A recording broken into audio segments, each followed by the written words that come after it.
വട്ടിയൂർക്കാവിലെ star സ്ഥാനാർത്ഥി IPS Sreelekha, അവരിവിടെ ADGP DGP ഒക്കെ വലിയ സ്ഥാനങ്ങൾ വഹിച്ചിരുന്ന ആളാണ്.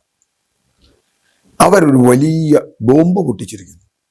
ബോംബ് എന്ന് പറഞ്ഞാൽ പൊട്ടാത്ത ബോംബാന്ന് നമുക്കെല്ലാവർക്കും അറിയാം. ലവ് ജിഹാദ്. BJPയും RSSും അവരുടെ സംഘടനകളും കേരളത്തിൽ കുറെ കാലമായി, ഇപ്പം മോഡി തന്നെ ലവ് ജിഹാദ്, കേരള സ്റ്റോറി, അതിൽ വിശ്വാസം, ഇതൊക്കെ പറഞ്ഞു. കേരളത്തിൽ അങ്ങനെ എന്തെങ്കിലും ലവ് ജിഹാദ് എന്ന രൂപത്തിൽ നടന്നിട്ടുണ്ടോ?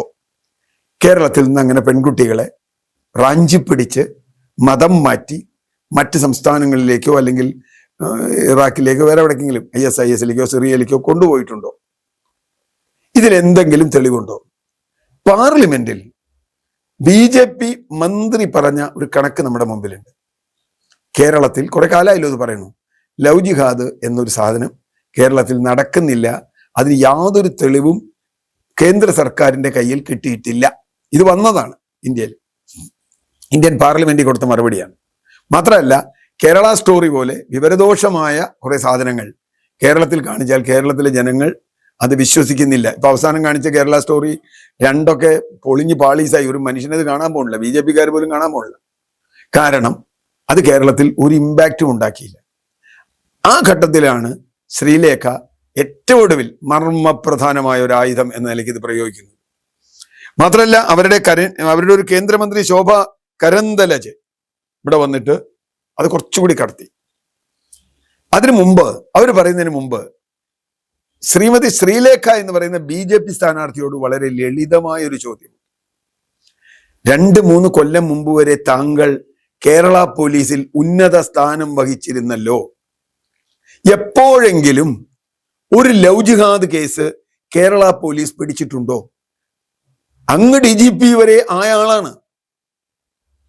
എപ്പോഴെങ്കിലും, അങ്ങയുടെ മുഴുവൻ റെക്കോർഡും ഉണ്ട്, എപ്പോഴെങ്കിലും റിട്ടയർമെന്റിന് മുമ്പ് ഒരു പ്രാവശ്യം, റിട്ടയർ ചെയ്ത് BJP ആയി പിന്നെ സംഖ്യയായാൽ പിന്നെ എന്തും പറയാം, പക്ഷേ അങ്ങനെ പറഞ്ഞാൽ പോരല്ലോ. അങ്ങ് ഈ കേരള സർക്കാരിന്റെ പോലീസിന്റെ ഭാഗമായിരുന്നല്ലോ.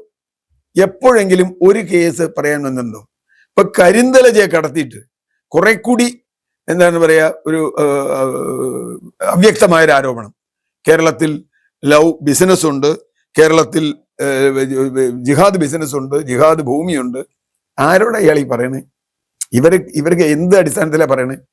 എന്ത് തെളിവിന്റെ അടിസ്ഥാനത്തിലാണ് പറയണേ? പിന്നെ BJPക്കാരെ സംബന്ധിച്ചിടത്തോളം നുണ പറയാനും തെളിവില്ലാതെ പറയാനും ഒക്കെ അവർക്ക് ഒരു മടിയില്ല. കാരണം അവർ അങ്ങനത്തെ കുറെ കാര്യങ്ങൾ പറഞ്ഞു. പക്ഷെ അങ്ങനെ ഒരു തെരഞ്ഞെടുപ്പിന്റെ അടുത്ത് വന്ന് ഒരു കേന്ദ്രമന്ത്രി പറയാമോ? അവരൊരു കേന്ദ്രമന്ത്രിയല്ലേ. നാളെ പാർലമെന്റിൽ ഇതിന് തെളിവ് കൊടുക്കാൻ പറഞ്ഞാൽ അവരിൽ തെളിവുണ്ടാവും. ഇത് ഒരു ജനാധിപത്യ തെരഞ്ഞെടുപ്പല്ലേ. തിരുവനന്തപുരം പോലൊരു നഗരത്തിൽ വന്ന് ഞാനെങ്കിലുമൊക്കെ തെറ്റിദ്ധരിപ്പിക്കപ്പെടുമോ എന്ന് എനിക്കറിയില്ല. ഒരു തെളിവിന്റെ ഒരു കണിക കൊടുക്കാമോ? അവർക്ക് കൊടുക്കാൻ പറ്റില്ലല്ലോ. സർക്കാർ അങ്ങനെ ചെയ്തുകൊണ്ടെങ്കിൽ മുകളിൽ ഇതിലും വലിയ സർക്കാരുകളില്ലേ?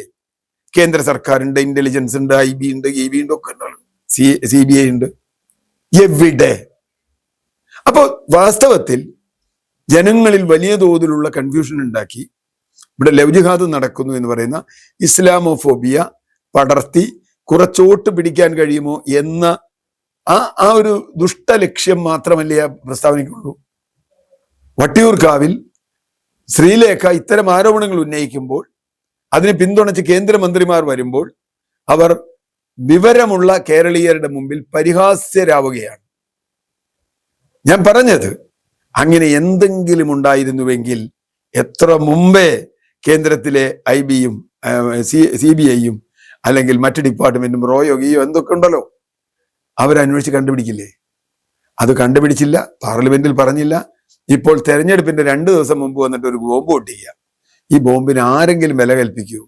ഇതൊരു ശുദ്ധ നുണയാണ് എന്ന് കേരളത്തിലെ മുഴുവൻ ആളുകൾക്കും അറിയാം. ഒരു സീനിയർ IPS ഓഫീസർ ആയിരുന്ന അവരെ സംബന്ധിച്ചിടത്തോളം, ശ്രീലേഖയെ സംബന്ധിച്ചിടത്തോളം നാണം കെട്ട ഇടപാടാണ്.